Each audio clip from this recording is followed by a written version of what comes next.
आदाब, मेरा नाम डॉक्टर सुवर्चला है। मैं जीवा फर्टिलिटी सेंटर्स में साइंटिफिक डायरेक्टर हूँ। स्पर्म का मॉर्फोलॉजी यानी आकार अगर ठीक ना हो तो क्या इनफर्टिलिटी हो सकता है? स्पर्म मॉर्फोलॉजी बेसिकली हम उसे कहते हैं जैसे जब हम उसका साइज शेप देखते हैं स्पर्म सेल्स के, मुख्य तौर से बोला जाए तो उसका सर, मिड पीस यानी गला और नेक, ये देखते हैं। और नॉर्मल स्पर्म मॉर्फोलॉजी का होना बहुत जरूरी होता है क्योंकि उसकी वजह से ही फर्टिलाइजेशन होने के चांसेस होते हैं और प्रेगनेंसी के चांसेस बढ़ जाते हैं। जब ये स्पर्म मॉर्फोलॉजी नॉर्मल होता है यानी कि आकार ठीक ना हो तो इनफर्टिलिटी हो सकता है। आइए समझते हैं कैसे। स्पर्म अगर अबनॉर्मल रहे, मॉर्फोलॉजी में अगर अबनॉर्मल रहे तो वो अंडे के अंदर पेनिट्रेट यानी घुस नहीं सकता। इसके जो प्रोटेक्टिव लेयर्स होते हैं अंडे के आसपास बहुत स्ट्रांग होते हैं जिसकी वजह से वो अंदर नहीं जा पाता और फर्टिलाइजेशन नहीं हो पाता है। नॉर्मल शेप रहना बहुत जरूरी है, स्पेशली हेड का, क्योंकि तभी वो जोना पेलुसिडा यानी अंडे का जो बाहरी लेयर है उसे जोना पेलुसिडा कहते हैं, उसके साथ वो रिएक्ट करके तब वो स्पर्म के अंदर जा सकता है। और अगर शेप ठीक ना हो तो ये रिएक्शन नहीं होता जिसकी वजह से फर्टिलाइजेशन नहीं हो पाता। अब नॉर्मल स्पर्म मॉर्फोलॉजी यानी कि अगर आकार ठीक ना हो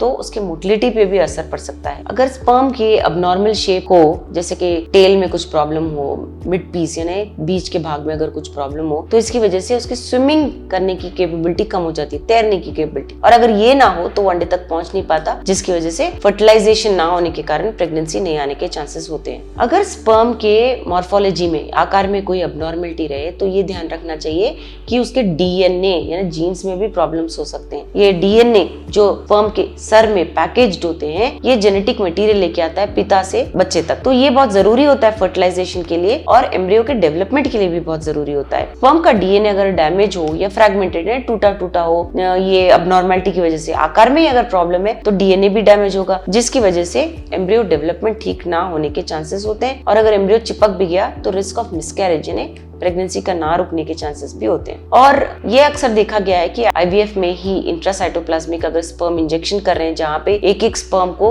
एक अंडे में डाला जाता है तो स्पर्म मॉर्फोलॉजी सबसे महत्वपूर्ण पॉइंट बन जाता है। अगर अबनॉर्मल स्पर्म रहे तो ये देखा गया है सक्सेस रेट इन टेक्निक्स के द्वारा भी बहुत कम हो जाता है अगर स्पर्म का आकार ही ठीक ना हो। इसका मतलब ये है कि अगर हम बॉडी के बाहर भी ट्रीटमेंट करें तो आकार अगर बिल्कुल भी ठीक ना हो तो आईवीएफ से भी सक्सेस रेट कम हो सकते हैं। अबनॉर्मल स्पर्म्स की वजह से जेनेटिक प्रॉब्लम्स भी हो सकते हैं, जो मैंने बताया आपको, डीएनए के म्यूटेशंस हो सकते हैं या क्रोमोसोमल अबनॉर्मलिटीज हो सकते हैं जिसकी वजह से ये ऐसा वाला स्पर्म अगर अंडे में गया तो प्रेगनेंसी में प्रॉब्लम हो सकता है जैसे कि मिसकैरेज या जेनेटिक बर्थ डिफेक्ट हो सकता है जिसकी वजह से फ्यूचर ग्रोथ के लिए भी ठीक नहीं है। ये ध्यान में रखिए कि मैंने अबनॉर्मल स्पर्म बोला है यानी कि आकार में ठीक नहीं है स्पर्म, बट ये जरूरी नहीं है कि उसी की वजह से आपको प्रेगनेंसी नहीं आ रहा है। बहुत सारे फैक्टर्स होते हैं जैसे कि काउंट, मोटिलिटी, हरकत कैसी है, ओवरऑल स्पर्म हेल्थ कैसा है, ये भी बहुत महत्वपूर्ण रोल प्ले करते हैं। अबनॉर्मल स्पर्म है या नहीं हम ऑफ कोर्स सीमेन एनालिसिस द्वारा निर्धारित करते हैं, पर इसके ट्रीटमेंट ऑप्शंस क्या हैं, ये कितना सीरियस इशू है आपके केस में, ये आपके फर्टिलिटी स्पेशलिस्ट या गायनेकोलॉजिस्ट बताएंगे। इसके बारे में और जानकारी के लिए अवश्य जीवा फर्टिलिटी सेंटर आइए।